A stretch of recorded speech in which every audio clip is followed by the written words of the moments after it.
Hey, I'm Jay. So today we're going to be making a simple horizontal plane that we can put Rigamajig parts on. So I want these two 5-hole planks to be parallel to each other. I'm also going to keep the grooves down so I have the smooth side up. And then I'm just trying to line up everything so that they all click into place and I have that nice shape there. To keep it all together while I'm working, I'm going to put the bolts in from the top.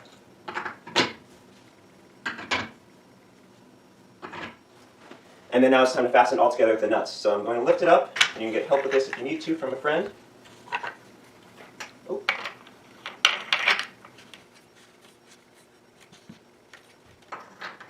And the last of the nuts from the bottom. Then just make sure that they're all tight.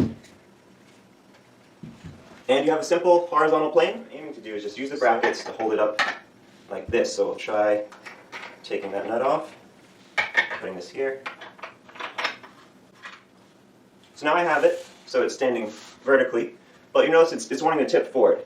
So you can solve that problem by adding something to the bracket to weigh it down. So you can see it's still tipping.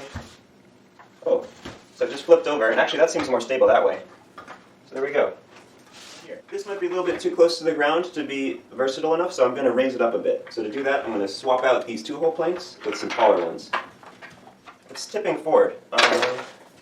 Oh, I see. I have the groove on the outside. If I flip it to the inside, that might change it a little bit. Let's see if that works any better.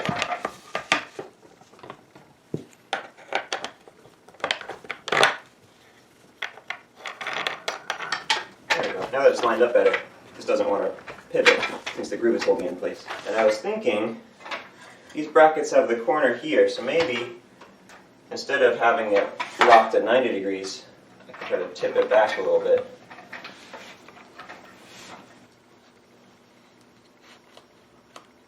So this is now an inclined plane,